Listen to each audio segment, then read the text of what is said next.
I am Big Billy Clark, and I've been in the industry for a while. It's been, I think, just over 25 years, if not 25 years, showing my age. But I started when I was 19.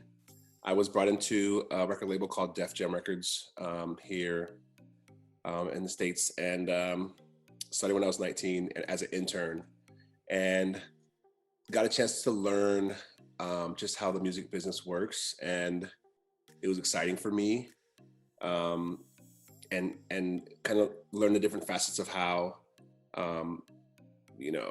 there's so many different components. There's publicity, and there's marketing, and there's promotion, and there's A&R, and there's radio, and there's all these different things that I learned about, and really got a chance to figure out what I loved and what I felt more comfortable doing to kind of, slide into it. And so I ended up loving A&R, and that was kind of my start, maneuvering through the system. And so I ended up being at Def Jam for 9 years, and eventually was running the LA office, and moved to New York, and it was a great introduction to the business. Yeah. So I moved to New York. That was my last year at Def Jam, my last year of the 9 years. And after a year in New York, I just kind of felt like I wanted to learn a different facet of the business. And so I had artists that were on the road. And when you're in a record label system and you have artists that are calling you going, hey, I need this, I need that. And you just kind of look, you kind of hear them and you go, just, you're on the road, just make it work. Like, no, but we need this, we need that, and we're missing this, and we're missing that. And you're just like, artists, But I went on the road and started tour managing with some of the artists that I work with, and really learned that they really do need that stuff. And when I'm on the road and I'm like, why don't you guys have this? Why don't you guys have that? So I'm calling the label like, hey, and I'm like, God, that was me going like, just deal with it, you guys, just being a little, So it was amazing to learn that side of the business on the tour management side and the touring side, and traveling all over the world with different artists. And then I went to Atlantic Records. I think that was in 2005. And Craig Kalman, who was the president of the company, brought me in. And I was there for a couple of years and worked with a bunch of artists there. And then I went to Sony. It's Epic Records, which is part of Sony.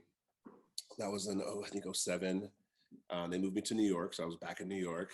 And I loved it. I mean, my first year living in New York when I was at Def Jam was rough for me, just because I didn't know what to expect, and I didn't really understand the cost of living in New York and all that. So my first year in New York was rough. Plus, I don't do well in cold weather. So I wanted to go back to LA.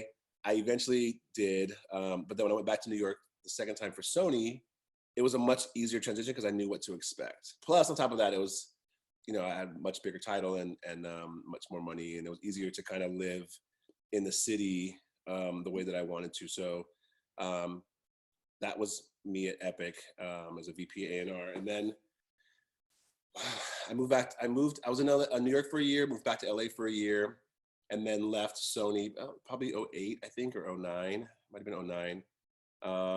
And I just needed some time to just kind of just get out of the system for a little bit. I was just kind of burnt out.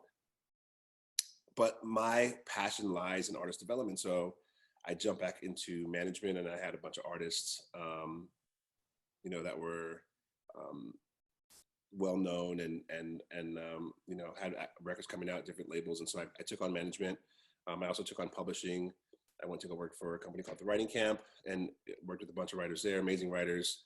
And another company that the Black Eyed Peas had called Beats and Produce that I was working at. And then I eventually started working at an indie label here in LA called Hitmakers. And I've been Hitmakers for the last 5 years, I think. So I've worn many, many, many hats over the years. And that's my background, as short as I can make it.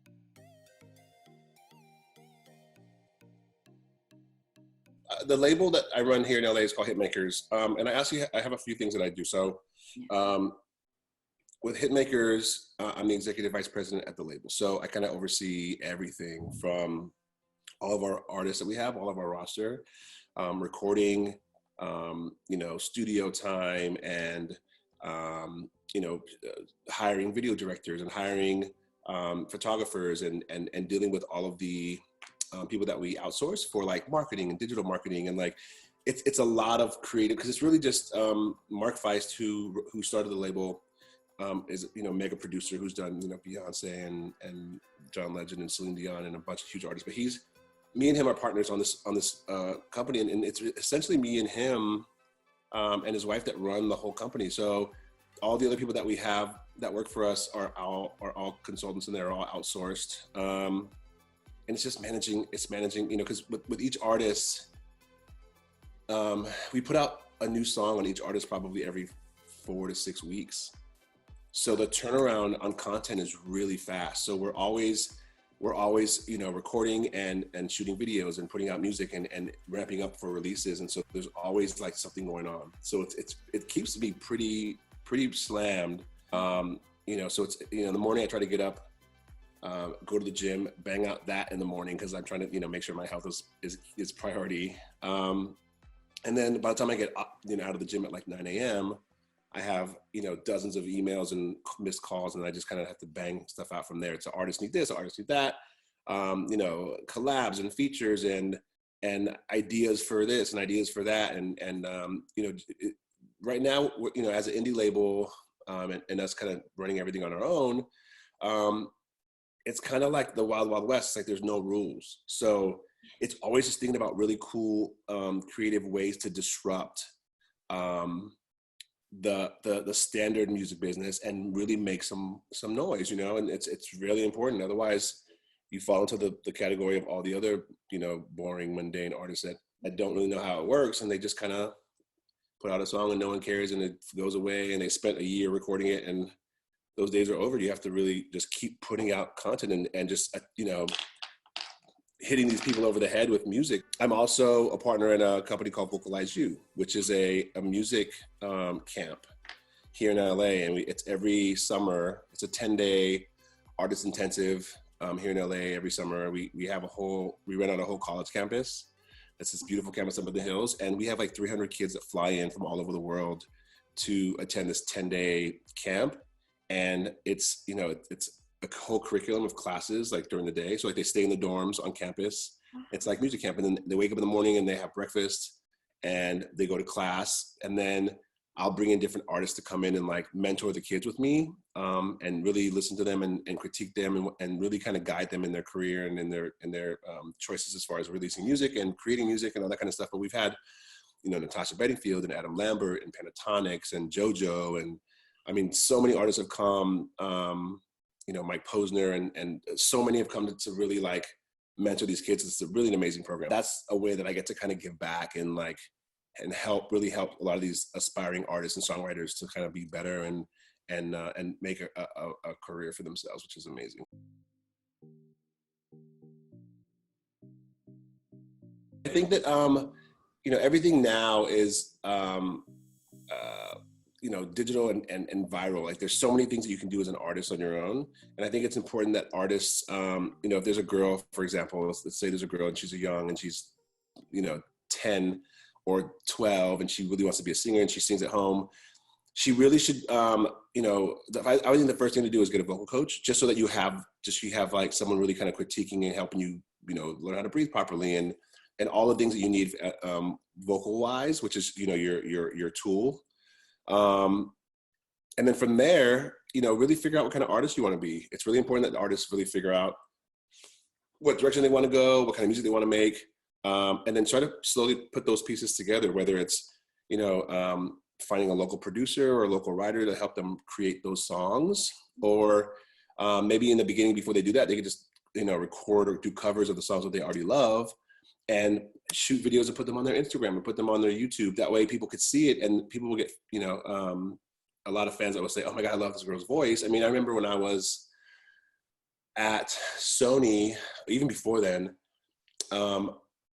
Tori Kelly is an artist that I have known since I think she was 11 when I first met her. She was on this TV show, and she worked with a producer friend of mine, and I heard a song, and I was blown away by this young girl's voice. And so I was just like, I want to meet her, I want to meet her, I want to meet her, I want to sign her, all this stuff. And it just, she was already kind of locked in in another situation. So I was like hard to connect the dots. But it's like that kind of stuff. It's like if you're showing people your gift, you know, people get a chance to hear you and go, wow, she's really amazing, or wow, the vocals are, you know, whatever. So and that's how you start, you know, creating this like this fan base of people that want to either help or help you grow or become better or whatever. So you know, I would say that's a very important thing. If you're doing covers, put them on your Instagram, put them on your YouTube, and just keep doing that for some time until you kind of get some notoriety for that stuff.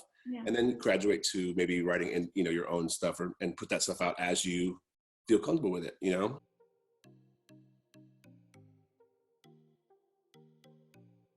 So with me, just because I've been through this so many times with different artists, and it's probably gonna sound crazy, but a lot of times for me, an artist's worst enemy is themselves. A lot of times these artists are so talented and they're in their own way all the time. It never fails. Like I could, there's a list of artists that I've found and worked with over the years that I mean, are so incredible. Like they could be superstars and they're not focused, or they're a liar, or they are lazy, or they're, you know, there's all these different things that like, it just makes their process so much slower. And so I think for me, dealing with those things over the years, it's like now when I meet an artist that I really love, if I was at a, you know, like when I'm at CMTC, if I meet an artist that I think is amazing, I'm like, wow, her voice or his voice is amazing. I'll sit with them and kind of go, where's your head at? Where do you want to go? What do you want to be? Just kind of see how determined they are, or how, if they have in their mind kind of where they want to go. Because a lot of times I'll sit down with an artist and go, wow, you have an amazing voice. You know, where do you see yourself in 5 years? Or where do you see yourself in 10 years? Or, you know, what kind of artist do you want to be? And they go, I don't know. What kind of music do you want to do? I don't know. Whatever kind you want me to do. And that's the wrong answer. Like, you need to figure out who you are, and you need to tell me who you are. You know what I'm saying? So I can't tell you who you are. And the times that I've done that, artists will go, okay, I'll do it. And they create amazing music. And then when someone gets involved, another label or goes, hey, this artist is amazing. You know, I want to hear more. And the artist is like, yeah, I never really wanted to do that music in the first place. I want to do country. I'm like, what are you doing? So that I have to get it. I have to make sure that they know who they want to be, where they want to go. And besides that, I have to kind of go, you know, do you have crazy parents?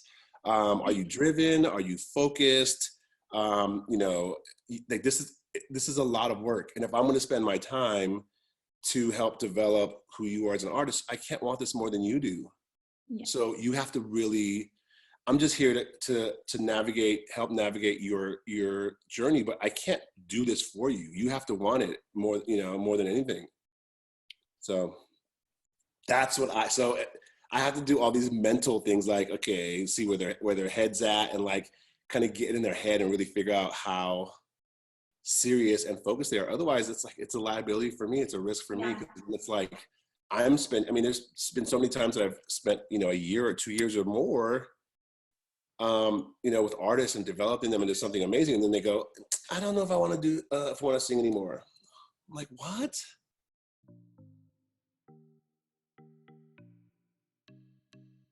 Yeah, I mean, every artist is different. You know, typically, you know, a newer artist, I would imagine, probably takes a couple days. I mean, if there's a producer that has a track and you go in the studio and, you know, you guys write to the track and you guys come up with the idea and everything, it's like, once the song is written and everyone's happy with the lyric and melody of what it's gonna be, then the process of recording, you know, depending on the artist, could be easy and amazing, or it can be difficult. I mean, sometimes, you know, depending on how they enunciate their words, it's like sometimes a producer might say, oh, let's do line by line, or you know, and then they have to kind of record and stop to make sure that everything's there. But like, some artists are amazing, and they'll, you know, we have artists signed to us named Tosh, from this girl from Australia. She's just turned 18, and I mean, she recorded a whole song in like 45 minutes. I mean, her voice is amazing, and she's so amazing in the studio, and she just goes in there and she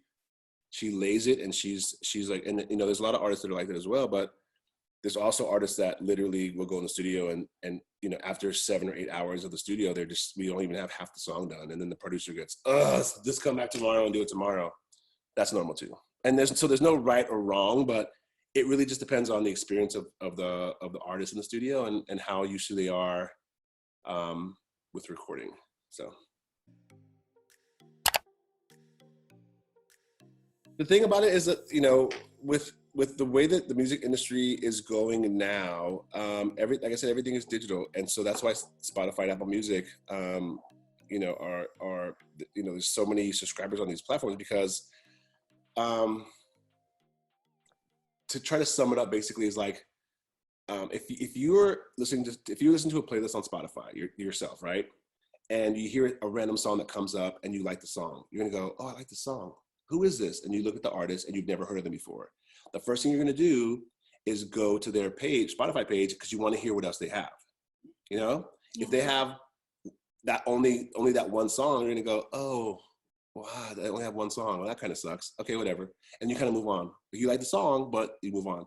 If they have 100 other songs, you're gonna start going through all their songs because you want to hear what else they have.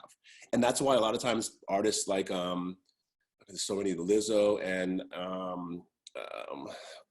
the LMA, they'll put out these songs, and because they're really good songs, they might not blow up immediately, but after a year or longer, people start discovering them and going, oh, I really love this song, or, oh, I love, and so they start discovering other stuff, and then the songs, all of the catalog kind of starts going up. So you discover a song by Usher, and you go, oh, I love this song. So you go to Usher's page, and you start listening to all his other stuff. Now, because you're doing that, everybody else is probably doing the same thing, and all of those numbers for all the other songs start going up, you know? Okay. So you might discover another song, you go, wow, this song came out 5 years ago, but I love it. And then that song starts kind of growing. It's a really weird thing, but like same thing with YouTube, it's like, you know, if you discover a Tori Kelly on YouTube and you go, wow, her voice is incredible, she's amazing, she's playing guitar, you go to her page and she has 30 other videos, you're gonna watch all 30 videos. I know I did. You're gonna watch because you want to hear what else she's singing and what else she's done, and like the more content you have, the better. So it's all about having a lot of content. At the end of the day, you shouldn't have anything on your page that you feel like doesn't represent you anyways. So if you have stuff that you don't feel 1,000,000% about, take it down. If you have any kind of reservation about it, just take it down. You know, if you don't feel like you want people to see it, take it down.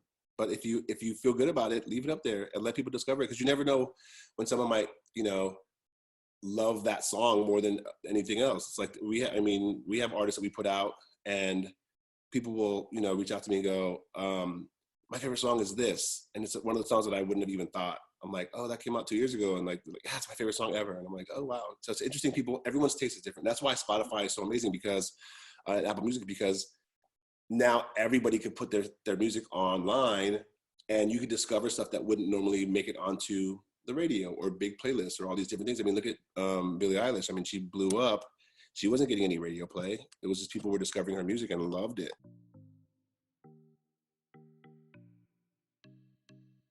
I'm always looking for great songwriters and great artists. I mean, and when I say, you know, great artists, it's hard to find, you know, someone that's just starting to be great and ready to go off the bat. But there's been so many artists that I've met at CMTC that I see. Like I said, I love artist development. So there's artists that I find at CMTC that are like, I love their voice. I see something there. I want to dig a little deeper, and if it's something that makes sense, I'd love to develop them. You know, and we've done deals where we've done like single deals, we've done development deals, we've done, you know, all different kind of things. And it's like, if I find the right person or the right artist, I'm always down to do a development deal or a single deal and really kind of figure out how to get this person from here to here and just to keep growing. And, you know, and it's a great way, especially when you meet so many of these artists that are greener and they don't have the music business experience. It's like, it's a great chance for me to get to know them and see how we work together. And if it works, great. If it doesn't work, then, you know, we tried it, it didn't, you know, but, you know, I'm always looking for just someone that stands out of the bunch. I love great voices, stuff that's unique and different. And not the norm. I love, artists that have their own identity and just something that's unique and different about them, because we already have so much of the other stuff.